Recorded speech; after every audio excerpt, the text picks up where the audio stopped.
One. I'm glad I've started drinking early. Because what was it? 3:40. Because I'm seeing Barbie later. I'm going to see Barbie on my own. So I'm jealous, mate. I've been looking for someone to go with, to be honest. Like, let's go together. I would never have. I mean, if you lived around my neck of the woods, I'd be more than happy to, mate. But it's one of them things I would never have considered seeing a Barbie film before. And even after like the cast came out and all of the music was being played in the radio and stuff, I was like, still not entirely sure. But the absolute hype around it, I ain't even seen Oppenheimer, and that's more my gig. I think I'll probably prioritise seeing Barbie over that. And I don't know why. Yeah, a lot of people have. So I saw Oppenheimer. It was really good. I don't know what I was expecting, though, to be honest with you, because I love Christopher Nolan movies. Some of them are like some of my favourite movies of all time.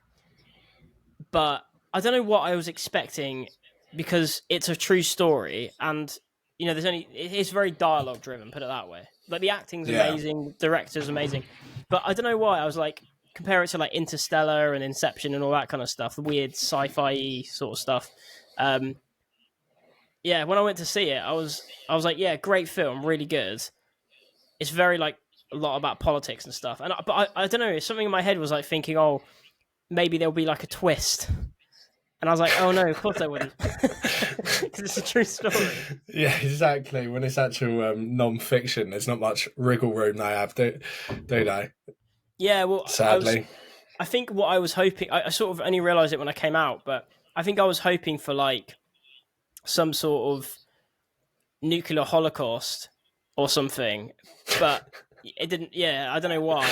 I was excited for the movie, and I don't think I really knew why I was excited beyond the fact it was just a Christopher Nolan movie. So, well, maybe they'll do like a sequel where it's less of a non-fiction film and more of like a prediction or forecast as to, where Oppenheimer's work ultimately end up, and it is just an absolute like nuclear wasteland of the planet for an hour and a half.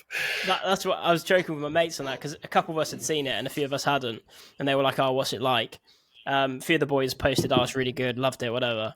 And I just put stupid shit in there like, "Yeah, the twist at the end was weird though, definitely setting it up for a sequel." And it's just like exactly what you said. So, yeah, but I'll let you know how it goes. Chelsea, mate. It's not Chelsea, a movie podcast, is it? No, it's not. Although that is an idea if this one goes anywhere. It's our podcast, though, mate. We do what we want. No one's listening anyway. True. So. No, this is true. We'll just get bladdered. I'll get a bottle of tequila out and we'll start going shot for shot. And as long as we mention something about Moises Caicedo in the midst of it, people won't give a shit, will they? Yeah, just for the SEO. But that's it. The last week, I can't believe it's been almost a week since we recorded the first episode. It's crazy. What's actually happened then? So we've done a couple pre-season games, I think, since we last did the recording. We still haven't signed Caicedo. No. What do you want to start with? Well, let's start with how pre-season's going at the moment. Full transparency, I don't live the kind of life in which I can stay up until the early hours of the morning to watch Chelsea, but I have watched the highlights, the extended highlights. So can consider myself an expert on them games now, I'm sure. Listen, we beat Brighton and we drew against Newcastle. And as far as I can see, Nicholas Jackson was a great find. I'm not really sure how much there else is to say in terms of reading into pre-season. I'm always very wary, whether it be positive or negative, to make any kind of assumptions based on pre-season. But we are playing Premier League teams and we're not getting battered. So a top half finish must be on the cards. Yeah, absolutely, mate. Fingers crossed. Yeah, I'm the same, mate. I don't watch preseason games. I used to. I think I stopped sort of like just after the Villas-Boas era, and the reason is because I used to get really hyped about preseason. And who was that? I remember there was a couple of really big examples of why you should never ever judge anyone on preseason, because Marco Maron comes to mind. He looked like fucking Lionel Messi reincarnated. He was terrible. There was this. Do you remember this Brazilian? I think he was a Brazilian right back. Malcolm. Yes. Was that his name? Malcolm. Yeah. Yeah. He looked like the second coming of Cafu in pre-season, didn't he? Yeah, everyone was saying like he's Dani Alves, the new Dani Alves. Yeah. Looked amazing, and then I'm not even sure if he played a game for us. I don't think he did, to be honest. Yeah. So this is why I have absolutely no. I see people like going, oh, this player's made a mistake. We need to get rid and whatever. And I'm just like, if you're judging them off last season's Premier League form, then yeah, I get it. But don't judge them off a mistake in a preseason game. It's completely irrelevant. I know. I think people miss the entire point of pre-season, which is to build match fitness and match sharpness. Literally nothing else. Like, there's a reason that like so many changes are made throughout the game. It's literally just minutes in the legs. That's the only point. Obviously, you've got a new manager coming in. You can read into a little bit in terms like systemically, what formation are we playing? What players are getting more minutes than other? Perhaps maybe he's building them up for the first game of the Premier League season. But it's just kind of little micro bits of information that you can take from it. I mean, it's not enough to justify me staying up to the early hours on a school night to watch. Let's say that much. Yeah, I appreciate the enthusiasm of those who do it, but I just can't be asked, mate, because it's just so fucking dull. Do you know what as well? I was talking about last week how I was saying the Champions League win in 2021 didn't feel right to me. It's because I realised I was watching some highlights of the Newcastle game, and I think it was the vibe. I think it was a lack of fans and stuff. Because to me, when I was watching those Champions League games throughout that run because of COVID, I remember actually thinking this just feels like a preseason game, and I wasn't like emotionally invested in it. So I think I sort of realised why I don't have as fond memories of that Champions League win. But yeah, so it's funny because just before we move on, after you saying this last week, I knew I had some videos in my camera roll from that night when we won in Porto. So I'm in my friend's garden. There's about 20 of us, about 5 of which are Chelsea fans. And I've got a couple of videos from when the full-time whistle blew and when we lifted the trophy, and in both of which I am screaming at the top of my lungs, bouncing around with a bottle of Prosecco in my hand. So I can't retrospectively say that I didn't care that much because, the proof's in the pudding there. But, in terms of what it will forever feel like in my heart, Munich will just be unparalleled. And Porto, 2 stars, we'll take that. And you're never going to complain with winning the Champions League. But it wasn't quite like having a big wall of fans at the Allianz Arena when you beat Bayern Munich in a shootout. Maybe that's a realistic bar to set, but I think as well it was like, I don't want to go too much into it because it's a bit depressing, but just that time, in most people's lives around the world, everything was just a bit fucking depressing, and everyone was like, we were just constantly having like disappointments around the corner, events and gigs cancelled, that sort of stuff. So, but yeah, Chelsea. So, based on the highlights you've seen, who are you most impressed with at the moment, and who are you most concerned with? Well, most impressed, it's got to be Nicholas Jackson because he is a different animal to what I envisaged. There's a clip that's been doing the rounds on social media, and of course, taking little clips out of context and posting them, and it's 6 seconds of footage or however much it is. You can't read too much into it, but he runs towards the corner flag, he battles, he wins the ball back, he runs into the penalty area, and the speed of the step overs. I thought I was watching Ronaldo back at Barcelona back in the day, before all the injuries. I'd be the first to admit that I don't sit there and watch Villarreal, so I don't know what to expect. Plus, his kind of breakout period was beyond January, so there's such a small sample size to go on. Minutes per goal contribution, great. We can look at that and think La Liga's a competitive league, fair play, great signing, great value, maybe at like 30 odd million pound or whatever. Till you see a player week in, week out, you don't really get a feel for the kind of player they are and what they're capable of. And I've already seen more from Jackson than I expected to see at this point in time. You look at his goal against Newcastle, Maatsen plays him through, great ball by him, by the way, but to take it first time in his stride and just slot it, maybe our standards are on the floor. We're having Kai Havertz playing through the middle for X amount of time, But Havertz, you could see him trying to take that ball under control, overthinking it, getting it stuck under his feet, and the goalkeeper defender closes him down. Jackson, like he's done it every second of every day since he came out the womb, just strokes it into the back of the net, like without even thinking. And that is the kind of ruthless, clinical, striker that we need. If he can do it consistently, that's another story. But early signs are good.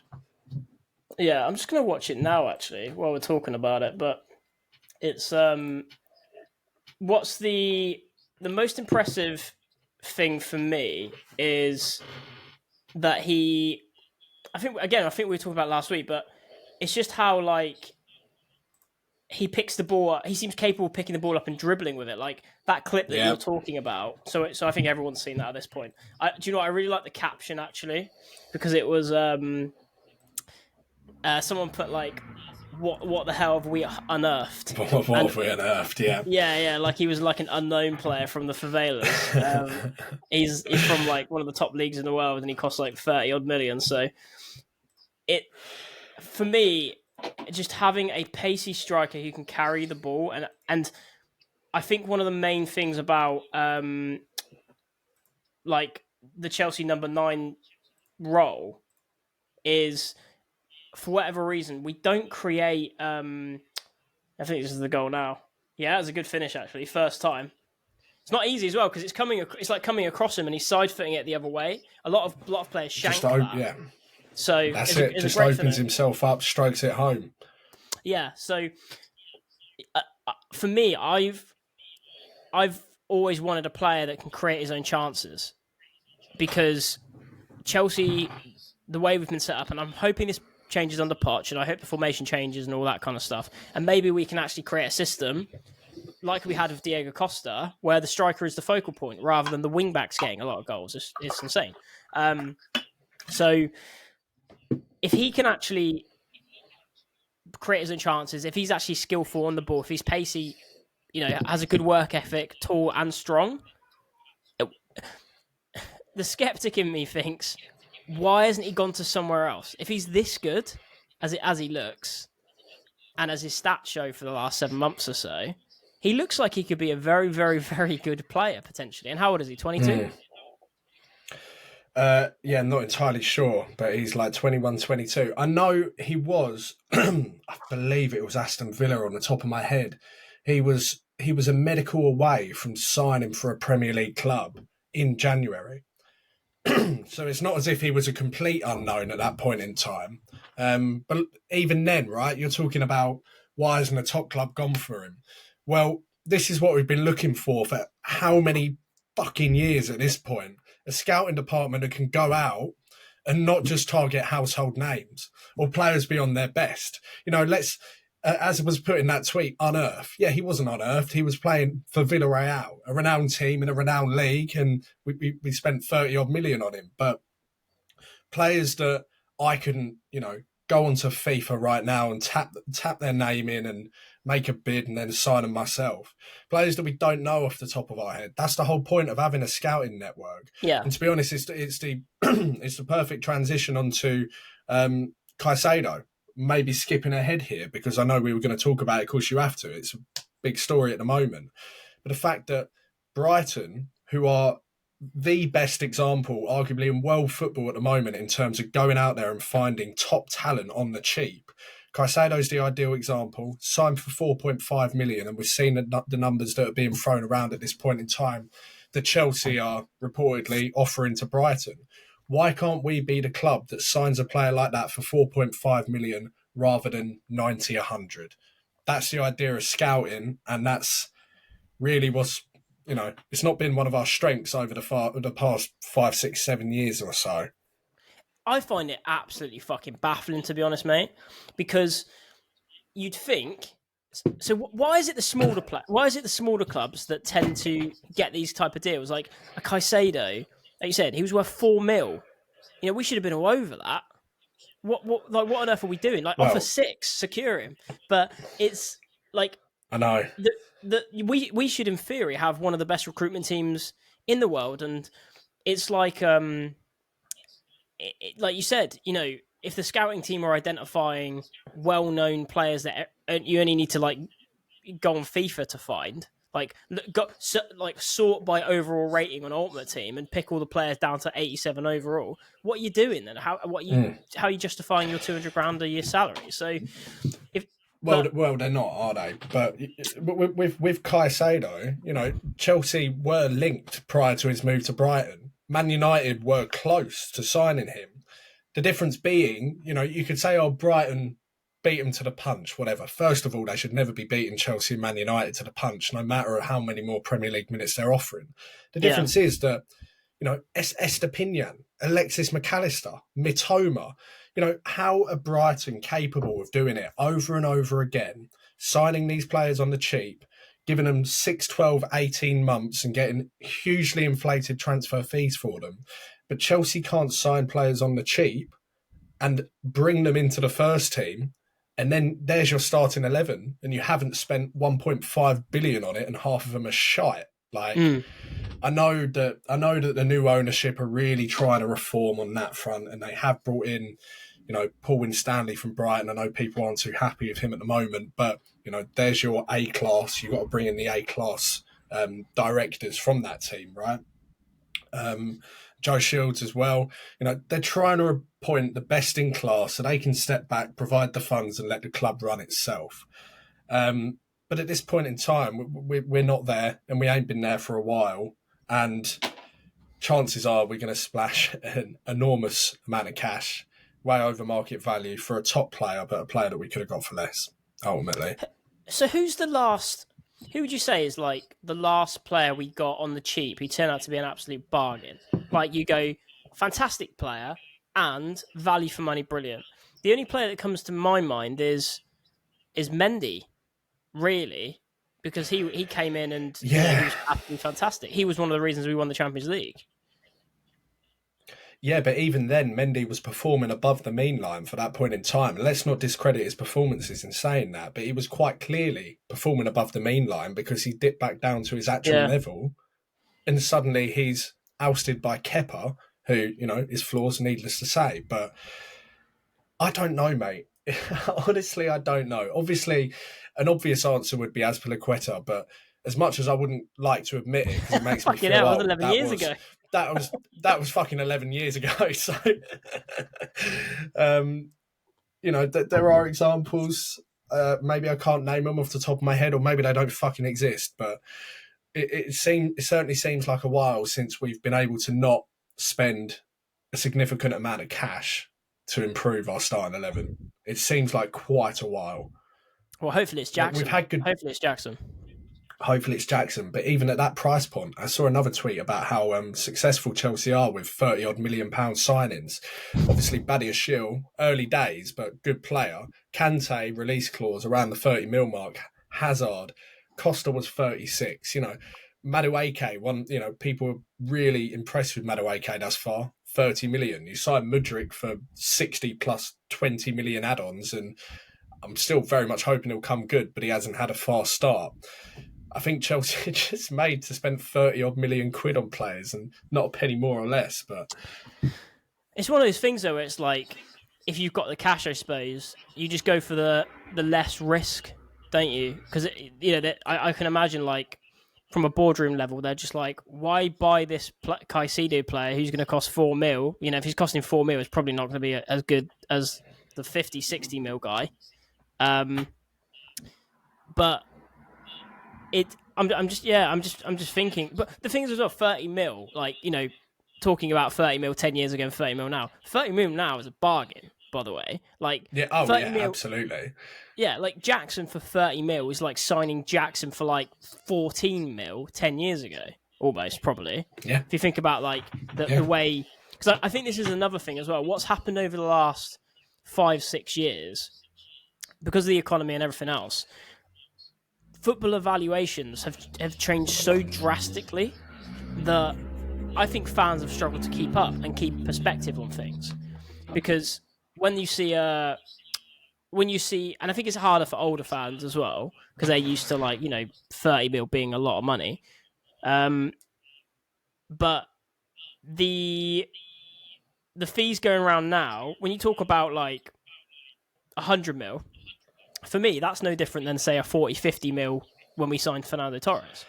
Well, no, absolutely not. You know, if you have a Fernando Torres, irrespective of whether he was coming off an injury and maybe not in the best form of his Liverpool career, at that point that we signed him, deadline day January, I dread to think how much Liverpool would demand now. I mean, £100 million now for Fernando Torres to a direct rival on the last day of the transfer window. I think you'd be lucky to get him for 100, mate. What's the record at the moment? The transfer record. It's still Neymar to PSG, which was 200 million euros. It's insane. It's like 180 mil, isn't it? 190 mil. So yeah, but it's minuscule compared to what Al Hilal perhaps are offering for Mbappe. What have they offered? 300 million euros plus a 700 million package for him for 1 year.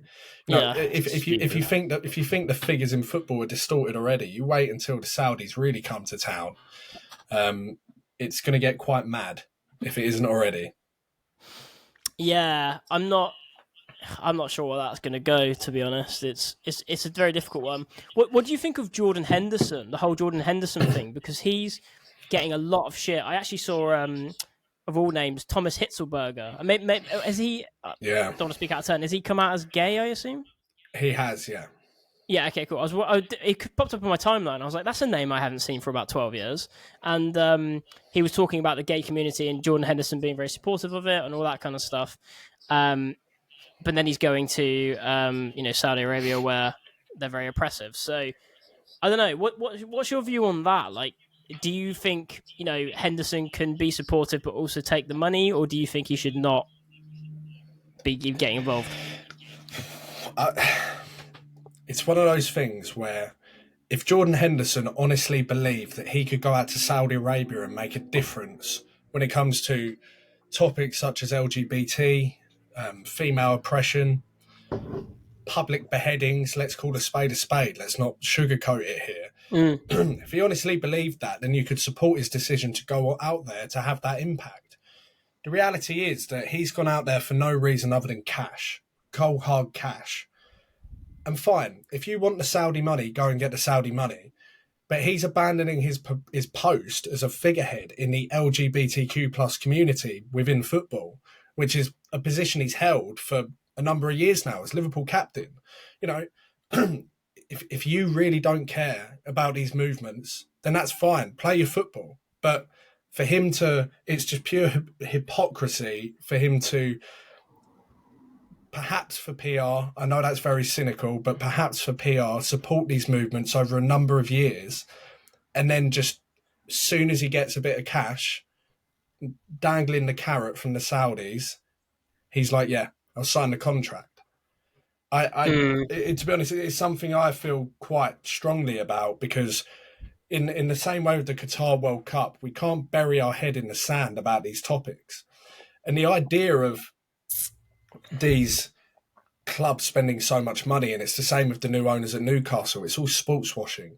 They want us to forget about, the wrongs in their countries and just focus on the football. And if you want to just focus on the football, that's great, enjoy it. But for me personally, it doesn't quite sit right with me. Yeah. There's my 2 cents. It's a difficult one, mate. Well, some people would say it's not a difficult one, but I think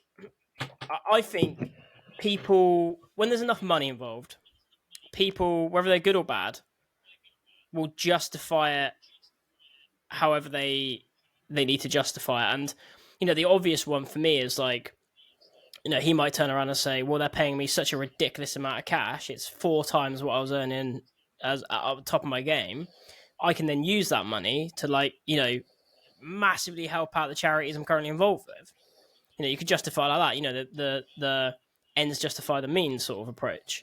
And then you look at David Beckham got a lot of criticism last year, didn't he, for sort of supporting the Qatar World Cup, and he's David Beckham's one of my heroes. But again, it was like, I don't know, it is a complex issue, but I just feel like it does seem like he's just gone there for the money. And has he spoken out about it? Probably not, I guess. No, I know. I mean, this is something that doesn't sit right with me equally. Is that in the background of all this uproar on social media, across the media itself, etc. Henderson keeps tight-lipped, releases a very emotional video about how he's never gonna, forget his time at Liverpool, but doesn't address the actual topic at hand here. He's later pictured signing his contract with Steven Gerrard and is still not addressed.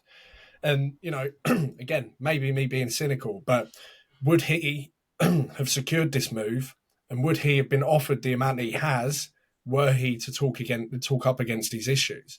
In the same way, like you say, with Beckham, would he have been paid so much for Qatar to be a figurehead for their World Cup were he to then go on Instagram and post about, oppression of women or the illegality of being a homosexual in Qatar at that point, like it's, people bury their head in the sand if money is waved under their nose. And I completely understand that. But on the flip side, let's not pretend that Jordan Henderson wasn't earning hundreds of thousands of pounds a month as Liverpool captain. Mm. He has been for a number of years. The guy does not need money.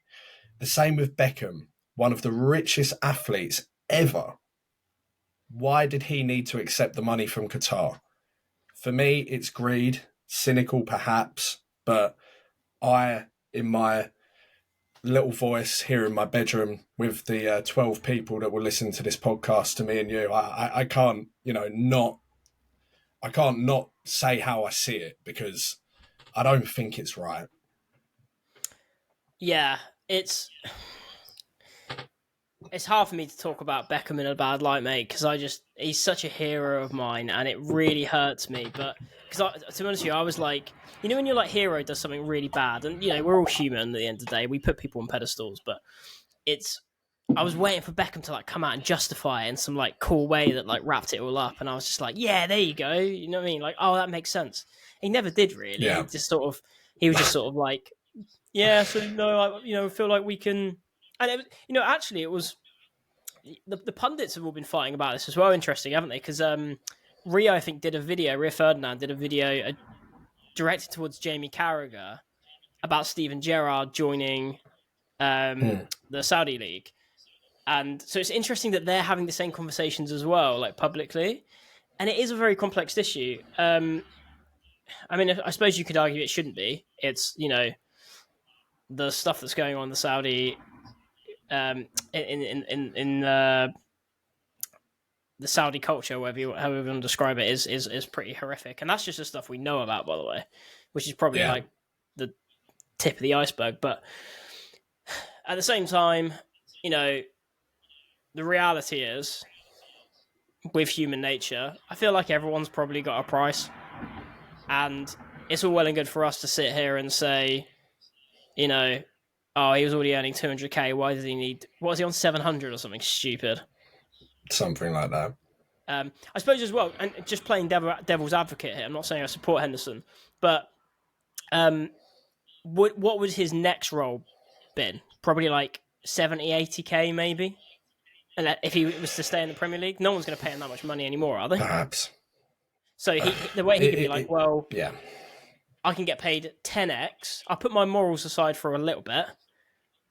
I'll play 2 seasons there, get paid a ludicrous amount of money, which is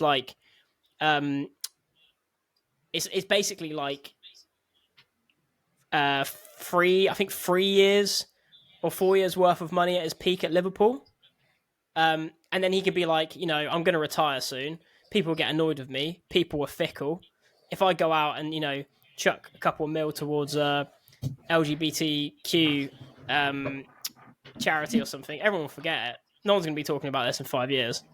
Do you know what I mean? So it is a shame, but I think it's a conversation we're going to be having a lot. And I think we're all, as fans, going to start getting quite disappointed with some of our favourite players, because it really wouldn't surprise me if we start seeing I don't know, say Eden Hazard moved there. I don't know what he's doing actually with his life, but say he moved there, mate, it would because he seems like a genuinely nice, down to earth guy, and if someone Yeah, like Eden that Hazard might moved there, be that would probably be the straw that broke the camel's back and made me stop watching football if he ended up moving to a Saudi Arabian club. but mate, you think about like all the like Kante. Kante's gone there, hasn't he? Do you know what I mean? Like I know, I he know. But seems like mate, a very listen, nice, genuine person. Ronaldo's still the most marketable footballer on the planet, and he's playing in Saudi Arabia and taking X amount from them. You know, like as you said it yourself, and you said it right. We're fickle. Everyone's fickle. In this game, it's a fickle sport. But all the same, we should probably move back onto the topic of Chelsea transfers before I burst a blood vessel because Yeah. we Jackson. could So we could anyway, be I here think all day. yeah, I think so. To sum up Jackson, super excited about him. Trying not to get too excited because what might happen is he comes into the Premier League and we're like, oh, he can dribble, but his finishing is terrible. His composure's awful. Timo Werner comes to mind. If he doesn't need to be amazing, like someone messaged me yesterday and they went, he looks amazing. He's going to get 25 league goals, and I went, mate. Do you know how rare it is that someone gets 25 league goals? It's very rare. If they get 25 league goals, they're up there with Sergio Aguero, right? Let's calm down. If he gets 15 league goals over the next 2 seasons, he's better than most of our strikers ever. So if he does that, if he gets 25, if he gets 15, say 22 in total, and then Brozier chips in with 10, yeah, and then we've got, Mudryk gets 5 to 10, Sterling gets 5 to 10, which I don't think is unrealistic. And Kuku's probably going to get 10. We're in a very good place to getting top 4. Let's see what happens. He could be a very, very good signing value for money. He looks very good at the moment, and he looks like he's got mass potential. Whether or not he achieves that potential, he might end up the same sort of level as, say, Tammy Abraham, who looked very good as well early on. So I don't know. Which wouldn't be the worst thing, Dave, because like when Abraham was brought into the team, he was that kind of 15 to 18 goal striker that we're talking about here.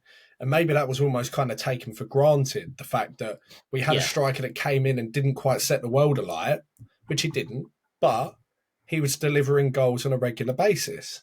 Yet still, he became surplus to requirements and left. And he's gone to Roma, and he's kind of been the same kind of striker, despite a really fast start. He's kind of moved into that kind of maybe even 14 to 18 goal range. But we have to remember that we, Chelsea, are struggling to get 10 league goal a season strikers ever since Diego Costa left the club. So, the standards that Nicholas Jackson has to hit, for me, for the next 2-3 years, are not as high as the 20 goal mark. It's not what we need, because if we had legitimate ambitions of challenging for the Premier League title, then maybe you do need a 20 plus goal striker, but we're not there, and I don't see us being there for a good 2 to 3 years. So either Nicholas Jackson provides us with 15, 18 goals over the next few years, and that's good enough, and then he goes on to become a 20, 25, maybe even 30 goal a season striker, excellent. Or alternatively, over the next few years, he's good enough until we can get someone better. That's equally excellent. But the standards that we need our players to hit at this point in time are admittedly not the same standards we needed in 2016-17 or 2014-15. We just need them to provide enough for us to get back into the Champions League. And I recognise that's a pretty depressing reality as a Chelsea fan, but it's a reality nevertheless. Yeah, I agree, mate. Totally agree. I think he's looking like the type of striker we need now. He's 22 years old. He's only just turned 22. He's very, very young. If he develops over the next 3 years and he's 25 and he's developed his game to where he's getting 15 to 20 league goals per season, amazing. We're sorted. But it's just not what we just don't need that right now. We need good enough. We need 8 out of 10 players. If we can have a team of like consistent 8 out of 10 players with maybe a 9 out of 10, like an Eden Hazard type player, we're getting top four, and that's amazing. Which gives Pochettino something to build on. So, yeah, it's preseason's been interesting, but I just don't get excited about it anymore, mate. To be honest with you, I've been burned so many times, and Oh, I know. it just means nothing to me. Like, it's great. I tell you one thing, it is good. It's good to see play styles. It's good to see sort of what type of player they are. But yeah, No, 100%. But, it doesn't take pre-season fixtures for us to recognise the imbalances in our squad, right? So at this point in time, we need a midfielder, at least one. I mean, to be honest, it spins my head sometimes when I realise we sold Jorginho, Los Kante, Kovacic, Mount, and Havertz, who, granted, was playing down the middle, but is by design a midfielder. I mean, Arsenal are going to play him as an 8, allegedly, so let's call him a midfielder for argument's sake. And we added Enzo. We've brought back Casadei and Andre Santos, who look like superb high ceiling players for the future. But in reality, if we start the season with either of them in the pivot, assuming we're playing 4-2-3-1, we're probably going to struggle to get top four. It's so clear that we need a new central midfielder, which is why I'm kind of scratching my head as to why we've dilly-dallied over Caicedo for so long, and kind of neglected the rest of the market and the other midfielders that are maybe now towards the latter stage of the window aren't available. But let's recap. So £80 million bid rejected for Caicedo by Brighton earlier this week. What are your thoughts? How high would you go? mate, if we're going to pay 80, we'll pay 100. We'll get him. I'm very confident. I just can't see, unless there's some.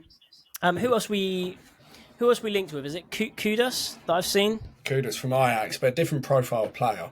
I know nothing about him, by the way. But my understanding is that Brighton are going to sell Caicedo. If they sell Caicedo, they'll get Kudus. And Kudus is going for like 50 mil. So he's like our backup if we want him, sort of thing. But again, don't know anything about him. Don't know if they're... So that doesn't sound like they're like for like replacements anyway. If we're going to pay 80 mil, we'll stretch to 100. And, wage budget is... Just thinking about the wage budget as well, going off on a little bit of a tangent, Callum Hudson-Odoi, I believe he's actually on quite a lot of money as well. He's on like 150k, I think. Yeah, 150k. So if we shifted Callum Hudson-Odoi, we don't get a lot of money. We'll talk about him in a second because I really want to. If we get 8 million, like get him off the wage bill, that frees up again loads of money, and just get fucking Caicedo. If we really value him at 80 million. Pay the 100 million, stop fucking around, get him in, get him settled ahead of the season, because the season's going to be here soon, and just be done with it. Just take your L and just accept the fact that we've been mugged off. But we'll be the ones laughing in 5 years when we've got Caicedo and Enzo Fernandez in their peak, been playing together 4 years together, and going down as potentially one of the best pivots ever in Premier League history. I'm with you. I'm with you. I mean, it doesn't quite sit right with me. First of all, that Caicedo signed a new contract in March, 5-year deal, without a release clause. Whoever is representing him, you need to get a new job, my friend, because that is a really, really difficult decision to understand. Second of all, my presumption that, well, it has been reported that he was promised he would be sold if a fair offer came in. Right? 2 secs, mate. My bell's just gone. 2 secs. Go ahead. I'll load up Flappy Bird or something, Right. should I? No, continue. So doesn't sit right with me that it has been reported that Tony Bloom, Brighton chairman, said that Caicedo could not leave in January but would be sold if a fair offer came in. His representatives turn around, it's like, yeah, fine, we'll sign a new 5-year contract. He'll be sold anyway if a fair offer comes in. What the fuck's a fair offer? We've offered £80 million sterling. Is that not a fair offer? Apparently not, because Brighton has stuck this £100 million price tag on his head. Caicedo's not worth £100 million, by the way. He's not worth close. That's probably about 30, 40 mil above market value. Things are so fucking distorted at this point that I'm completely with you. If we're going to offer £80 million for a player, it's because we desperately want him and we think that he's the right player, right profile, right age, right everything for that midfield, right? What's 20 fucking million? Honestly, like, who cares at that point? Like, I'm no accountant. It's not my money. And I know that's such a lazy comment to make. It's not my money. Do what you like with it. But the reality is that there's so much money in football. The owners have proven that they have the financial muscle to spend in excess of £100 million if they really believe a player is going to improve a team. And Enzo Fernandez unanimously has been a great buy. They feel the same about Caicedo. Swallow your pride. I know Brighton are probably pissing you off because they're being hard-nosed and difficult. Offer £90 million, £10 million add-ons. That deal probably gets done. And he gets a week or two of pre-season before the start of the Premier League season. It's easy to be annoyed at Brighton, especially after they royally mugged us off with Cucurella. But if we really want Caicedo, as I believe we should and do, just get him. Man, I can't see a world where we offer 80 and he's not a Chelsea player in 2 weeks. I just can't see it. I imagine, I always wonder as well, and you've obviously worked in this world, so you sort of get it, but does it really act that slow? Is it 80 million? Hang on, we'll come back to you tomorrow. Sorry, we've rejected it. And then like a week later, surely it's 80 million. Nah, 90 million. All right, cool. Do you know what I mean? Like happens in a few days or hours. Surely it isn't fucking, oh, we'll wait a week and Sky Sports can report it. No, I've heard of situations where over a course of a number of months, agents, clubs, all like concurrently communicating on WhatsApp with the club of a selling player, and it can go on for ages. And the communication is so poor. It's not like Alan Sugar boardroom, sit down, like open a briefcase, let's go through all this shit. Half the stuff nowadays is done on WhatsApp.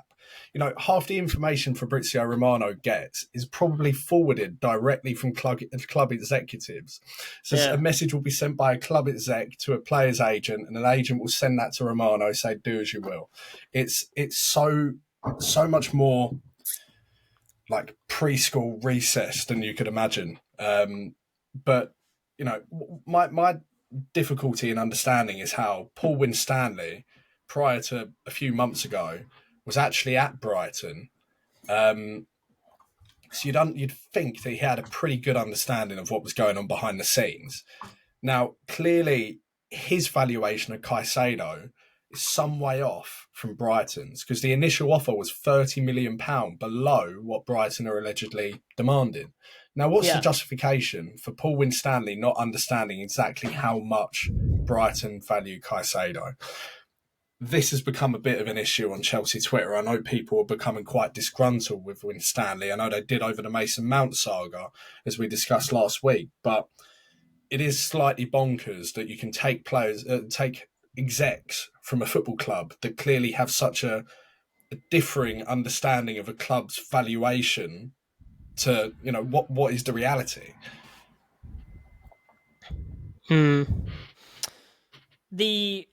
The talk that's going around is Brighton want Colwill, obviously, right? And yeah, of course, they're just like, you can pay us a ridiculous amount of money, or tell you what, we'll give you Caicedo at a reasonable price, and you give us Colwill.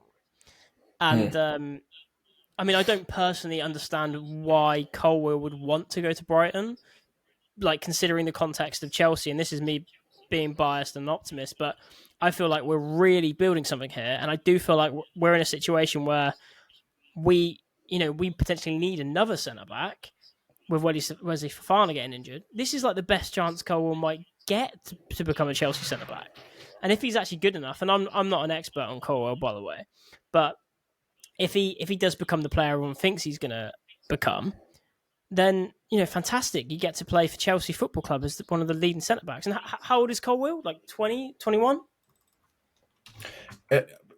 Thing is, like, Colwill's been keeping his options open, and you can't blame him for doing it.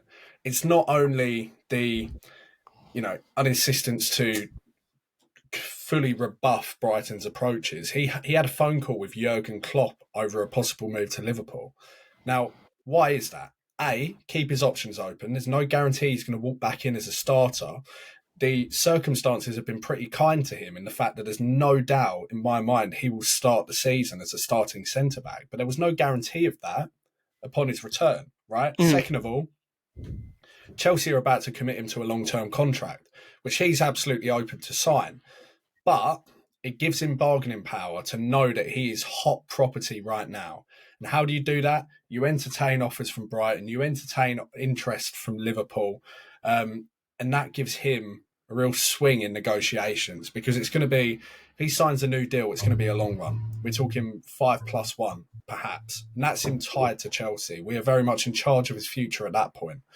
But I fully believe that he wants to play for Chelsea. And I think Brighton may well be getting their head around that now. There was a clip of De Zerbi earlier in the day that I saw about how he was acknowledging that they lost Alexis McAllister and they've lost Levi Colwill. So you think that he's not anticipating that he will come back.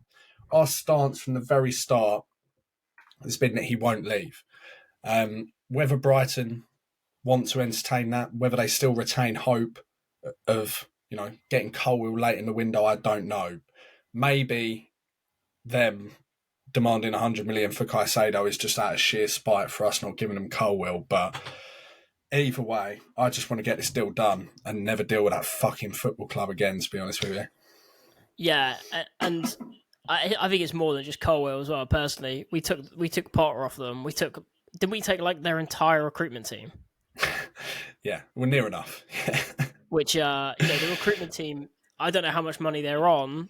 Probably like fairly normal money for a recruitment team, but the value of a very good recruitment team, we all know how big that can be at Chelsea. So yeah, it's an interesting one, mate. I just I think we would have backed out by now. Chelsea generally tend to get their man, and again, 80, if we're at 80, we'll go to 90, and if we go to 90, we'll go to 100. Brighton know that. They're playing it smart. I don't really blame them, to be honest, because they know that Chelsea aren't going to splash the cash forever as well. This is the other thing, right?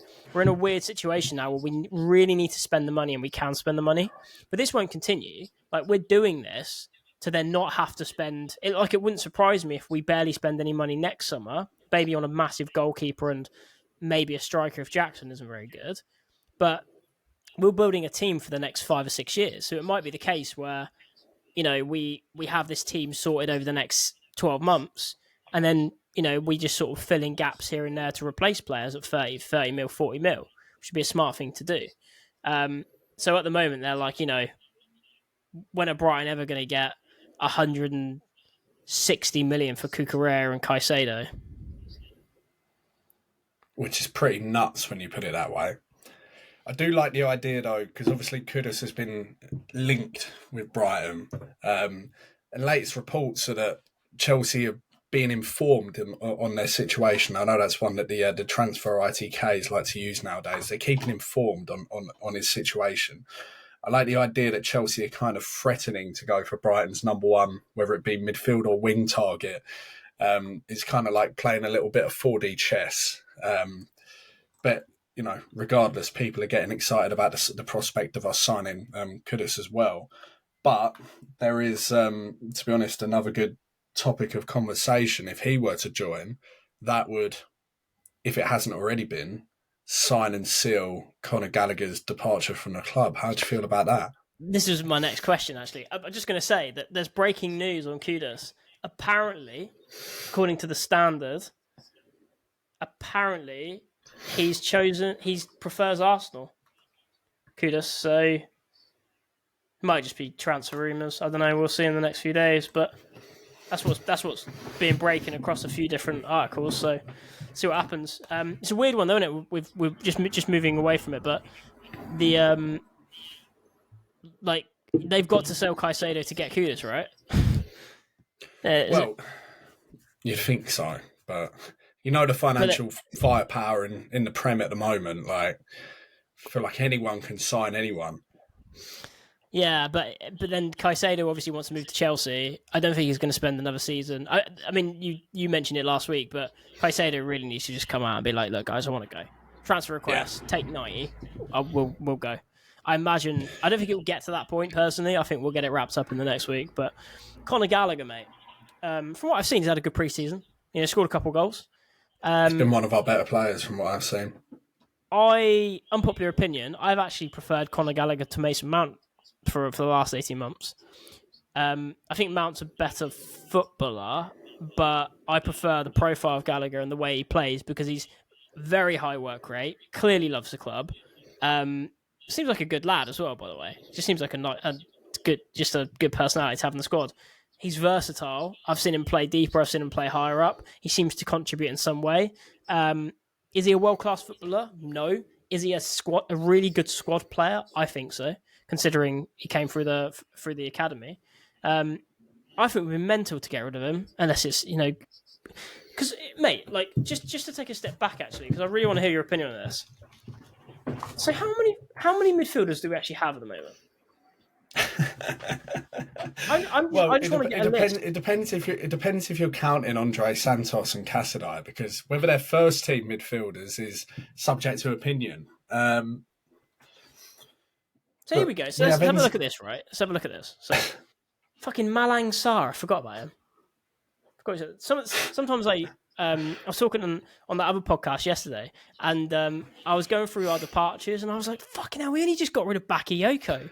What are we doing? Keeping on these players. Jesus. I know. But realistically, right? Realistically, judging by the last 18 years of Chelsea history, right? Enzo Fernandez, Conor Gallagher, maybe. So Enzo's definitely obviously staying. Conor Gallagher, maybe not. Chukwuemeka, wouldn't surprise me if he goes out on loan. Tino Angerin, don't think we'll see anything of him. Casadei. No, he'll leave. We may see one of the two of Casadei or Andre Santos. May see one of the two. I think we'll see one of the two, but that will only be through necessity at this point. I think in an ideal world, they both go out on loan in the Premier League, but we find ourselves in a position, as you're saying here, where we might have to keep one of them. But they're not going to be like. I mean, they're both so young, aren't they? I don't know how old Casadei is, but. Well, no, but it's the same with Carney Chukwuemeka, right? So he's going to kind of take up that role. He's not going to be starting for us, but he's going to take up that role where minutes are available in midfield. Yeah. He steps in. Is there two of those roles? Is there three of those roles? Certainly not. Like, obviously, it's entirely dependent on who we bring in between now and the deadline. But, there we have three really high ceiling, really promising midfielders. And you're thinking, what's the best next step in their careers? Well, is it really to sit around here and wait for first team minutes, or could they be playing regular Premier League football? Because they're all good enough. For me, the most common sense thing to do is we get Caicedo in. So we've generated a fuck ton of money from departures. We've taken millions off the wage budget every single month. Yeah, we're in I imagine on the books, we're in a very good situation. We've got Enzo Fernandez, who's young, and he looked really good in a really poor Chelsea team. I don't think we've seen half of what he's capable of. No, he's the real deal. If we get Caicedo or someone else in to partner with him, then we could have one of the best pivots we've ever had. And then you've got Conor Gallagher, who wants to be here. I don't think he's the type of player who's going to kick up a fuss and say he should be starting, but he'll happily come off the bench. He's versatile. He can fill in. You could play him anywhere, really, across the midfield. He's even played up front when Lampard was there, I think. So he can pretty much play anywhere. He's not a world-class player, but, you get a very good squad player with him. So Caicedo, Enzo Fernandez starting, and then you've got Gallagher off the bench. And then you've got Chukwuemeka, who, if he's as good as we obviously thought he was when we signed him, and all the... where did he come from? Was it Birmingham or Villa? Villa, sorry. Sorry, Birmingham fans. They were talking about him like he's the next big thing. And I read quite a lot of good things about him, and from what I've seen, he looks pretty good. He looks capable. Yeah. Again, maybe not a world-class talent, but could end up being a really good squad player for us on the cheap, which is what we should be aiming for. Not everyone has to be a starter. Not everyone has to be fucking a world-class player. And then you've got so if we get Caicedo, we've got Caicedo and Fernandez. Gallagher comes off the bench, and then occasionally Chukwuemeka gets minutes, yeah? So then you've got Casadei and Santos doing nothing, so loan them out. that just seems like the most common sense thing to do. It doesn't need to be any more complicated than that. But getting rid of Gallagher, well, then that leaves us in a situation where we have to play Santos or Cassadai occasionally, which affects their development and again doesn't make any sense. So what we'll probably do is go buy someone else. I don't know. Yeah, I think if we sell Conor Gallagher, I I don't believe that we will sign just the one midfielder. When you consider that, prior to Enzo joining, since then we've lost Jorginho, Kovacic, Kante, Loftus-Cheek, Mount, Havertz, Gallagher. At this point, latest reports suggest that he's going to leave. I know West Ham have placed a bid and are likely to go higher. I don't think you can bring in two teenagers to plug that gap. We had ambitions to get in the Champions League when we came back from the World Cup back in January, right? So if we had ambitions then, when we'd had the absolutely stinker of a first half of the season, then we should be aiming for top four this season. That will be the club's goal. That will be the kind of soft expectation on Mauricio Pochettino. So there's no doubt the club owners and the directors are expecting him to challenge for top four. If we want to do that, we need to get his squad ready. Now, Cassadai and Andre Santos look like they could be top players, but they're not right now, and they can't be relied on to really help us push for that top four, considering how competitive this Premier League is at the moment. And it's going to be even more so next year, judging by what the likes of like Aston Villa done in the transfer market this year. And their second half of the season under Unai Emery, why can't they challenge for top four if they pick up where they left off in that front?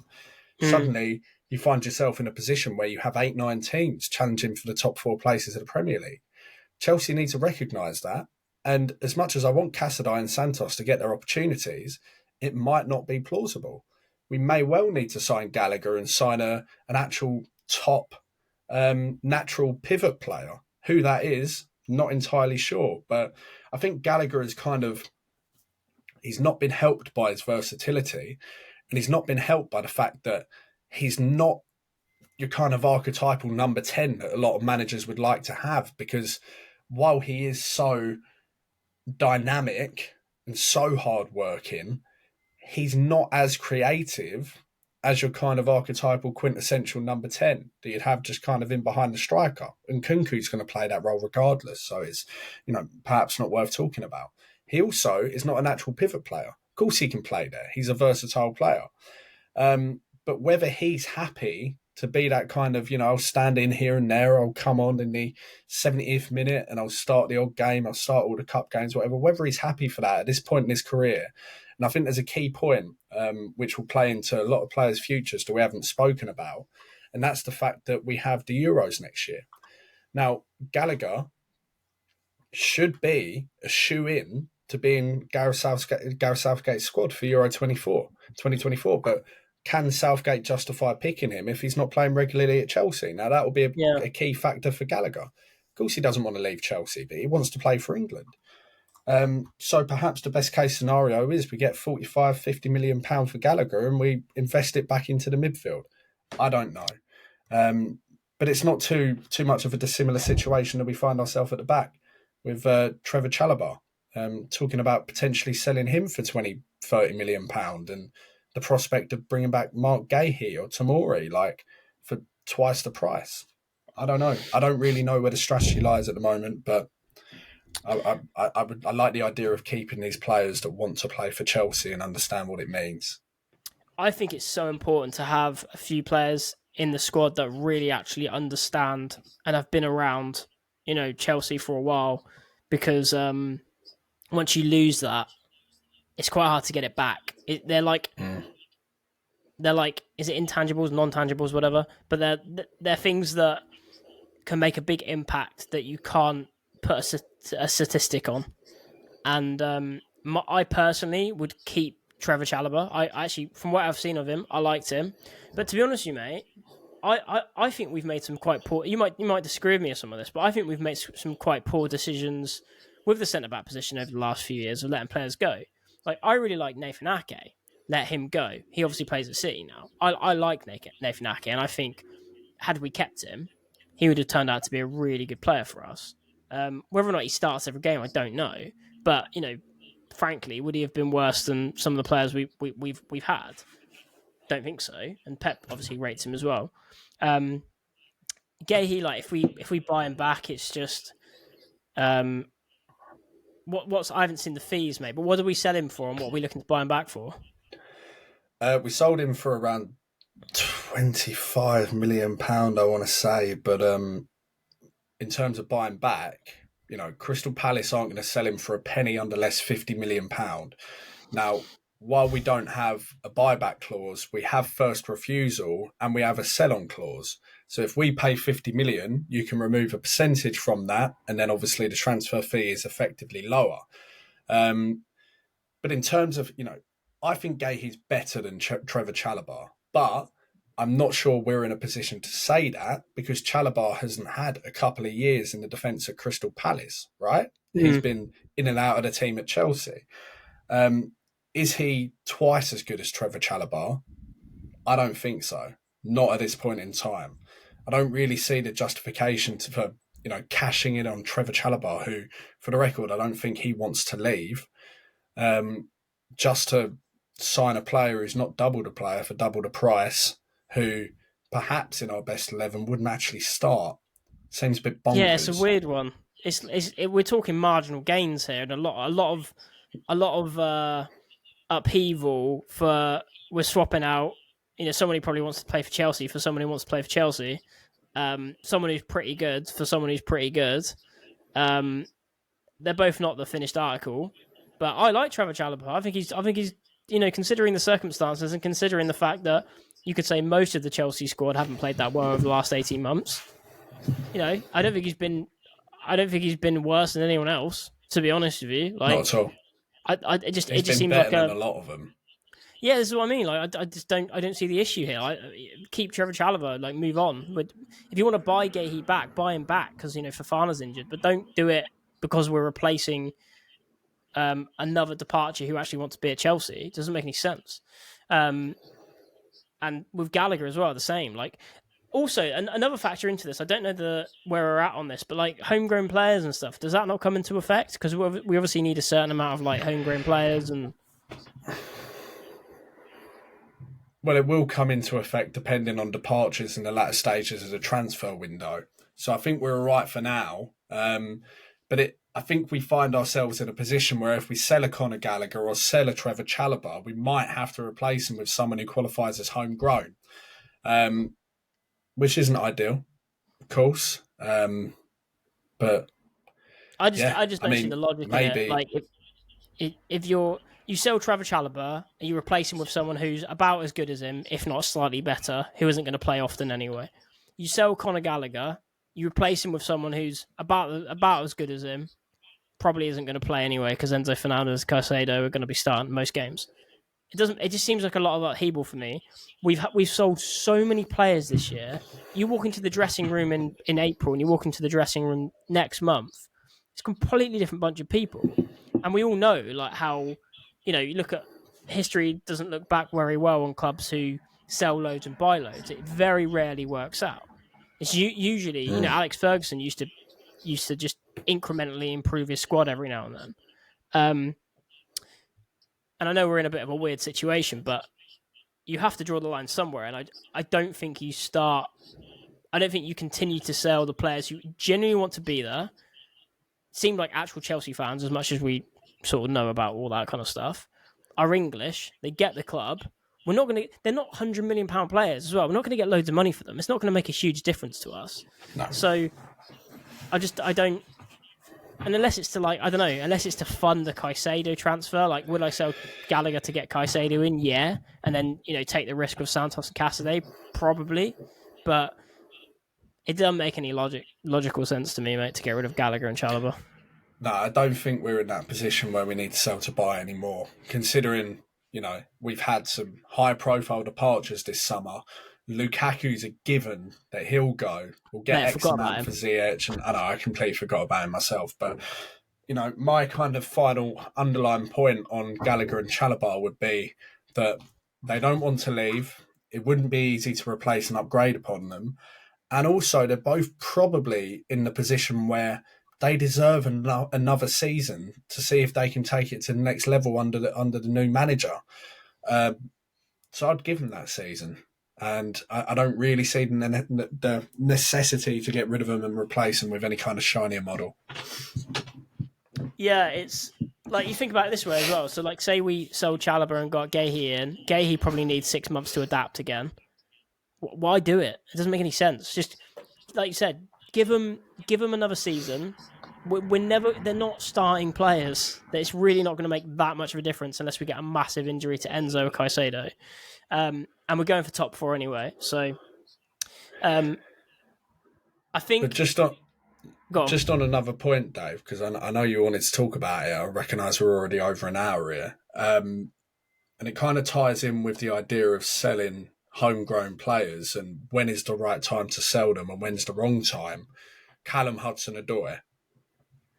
Well, that was my next question, but yeah. There you go. Same wavelength. It's... Yeah, well, for context, so Fulham have put in a £4 million verbal offer, apparently, for 22-year-old Callum Hudson-Odoi, who was one of the hottest teenage prospects just 2 years ago.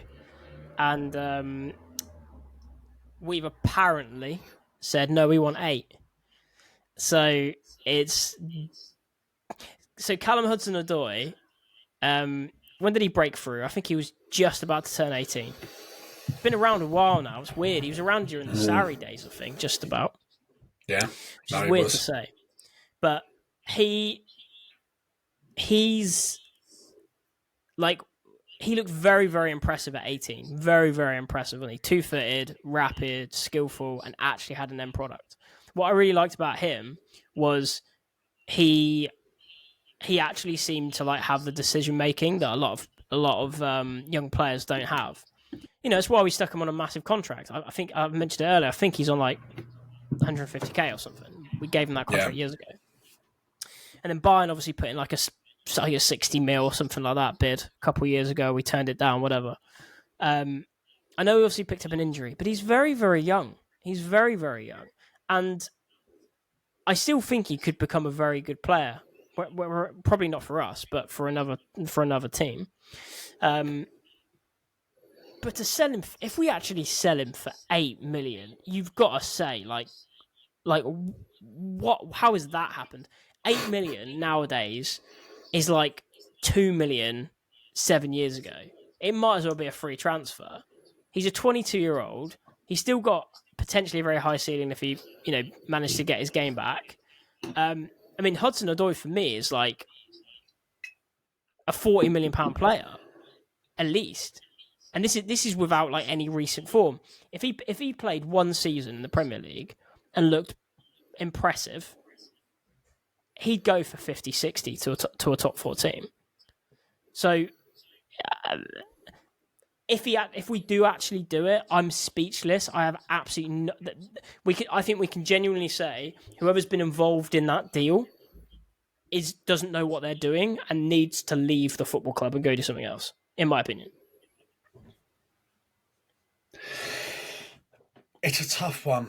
It's a tough one because there's no denying that Hudson-Odoi is one of the most talented players we produced out of our academy in recent years. There's also no denying that Achilles injury has stunted him slightly.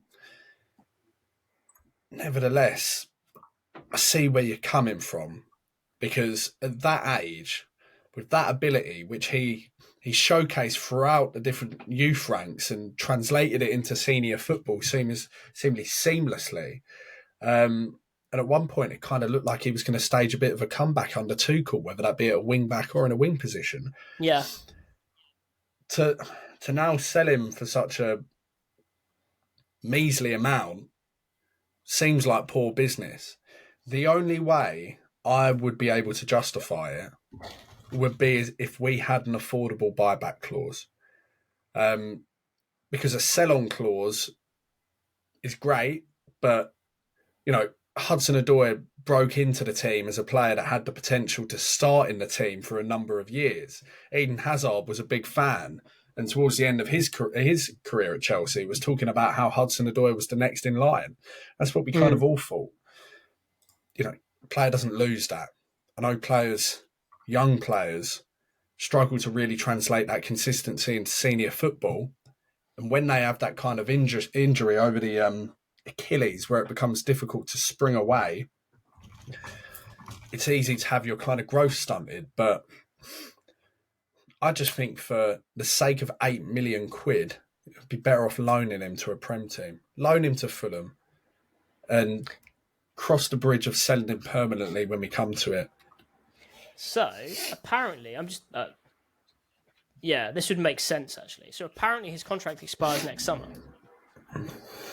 Or next year. Sometime next year, late next year. So, he signed a 5-year contract So, when was this article? So, he signed a 5-year contract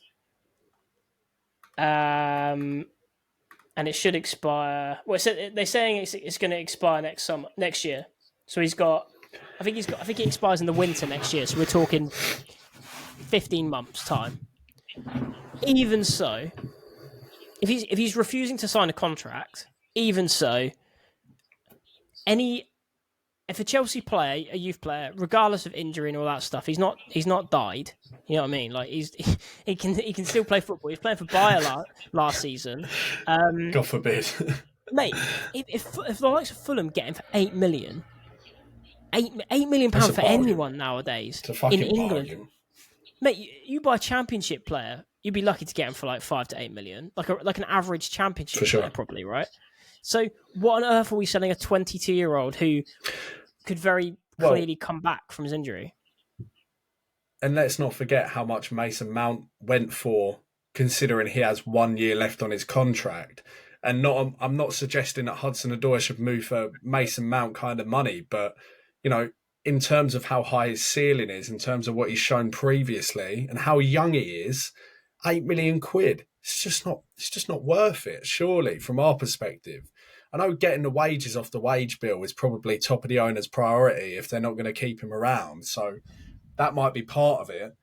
But I just think the risk versus reward factor for a football club that have lost so many players, young players at good ages, on the cheap. And on the cheap, for the record, I count as Kevin De Bruyne at £25 million. That's a fucking bargain. We got to learn from our mistakes, regardless of whether it's different directorship or whatever. Like, I don't know what the solution is. If he's outright refusing to sign a new contract, then you could sell him. Alternatively, you keep him around under Pochettino for 6 months and you address the situation again in January. You can't tell me we're getting less than £8 million for Callum Hudson-Odoi in January. If he's made even 5 appearances for Chelsea over that period, you'd probably get more.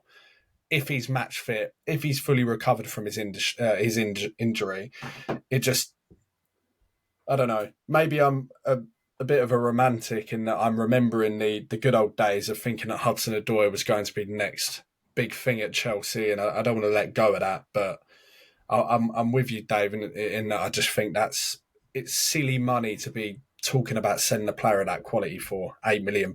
Just think it's not worth it. Mate, unless he gets another massive injury, Callum Hudson-Odoi will finish his career being known as a, average pacey winger in the Premier League, an average 2-footed pacey winger in the Premier League, and I can almost guarantee you, if we sold him to Fulham for £8 million, they'll sell him on in probably 2 years at the age of 24, 25 for 30, 35, 40. Oh, no doubt. I would much rather, if he's actually saying that I don't want to sign my contract, like, all right, no worries. You're still a good player. You can just be cover then. You just be cover. If you don't want to be here, it's fine. You just sit on the bench, be part of the squad, play left back, right back, left wing, right wing, whenever we need you. £8 million doesn't mean anything to us anyway. Like, we don't need the £8 million. It's ludicrous. Why are Fulham even putting that bid though? This is what worries me. Because in 2023, there's absolutely no way that they haven't, had these discussions where Chelsea have probably gone, we're looking for 10, and they've gone 4, and we've gone 8.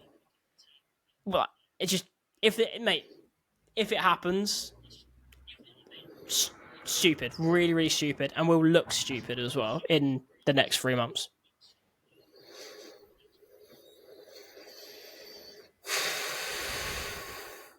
I think it's probably going to happen, so let's prepare ourselves. Well, we'll find out next week, mate. But yeah, I think let's call out there. We've covered pretty much everything apart from Lukaku, but nothing's really happened with Lukaku, really. So, hopefully. Well, to be honest with you, I think Lukaku qualifies for an episode special because there is like an infinite amount of time I could rant and rave about that boy. So let's not waste it in a 5-minute segment here. Let's do it then. This next episode, we'll do a Lukaku special because he's probably going to be on the verge of leaving by then anyway. So, yeah, well, hopefully. Nice one, mate. Well, thanks everyone for listening Fingers again. If you're watching on YouTube, please subscribe. If you're listening, please follow us on Spotify or wherever you're listening to. My Twitter at is Tekkabuson, TEKKABOOSON. What's yours, Jamie? Jamie Wilkinson, but the L in Wilkinson is with a capital I, just to make things difficult for people. I thought it was a 1. It's an I. Well, just final point. It used to be lowercase, so you couldn't tell that it was a capital I instead of an L. So it looked like I actually had my at as Jamie Wilkinson. Elon Musk takes over Twitter and he's like, no, we're going to stamp this out. So now it's just an actual capital I after the lowercase I. It's not even called Twitter anymore, is it? It's called X. X, yeah. Sorry, my X handle is that what we need to say now? I don't know, mate. Do you know what? I was trying to find Twitter on my phone here, earlier this morning, and I was like, "Where the fuck is the Twitter app? Have I lost it?" And there was this massive X, and I was like, "What on earth is that?" So I clicked it, and was glad it wasn't porn. I don't know, mate. Yeah, but all right, mate. Cool, nice one. Well, look, let's wrap that up. Thanks for listening, and we'll see you next week.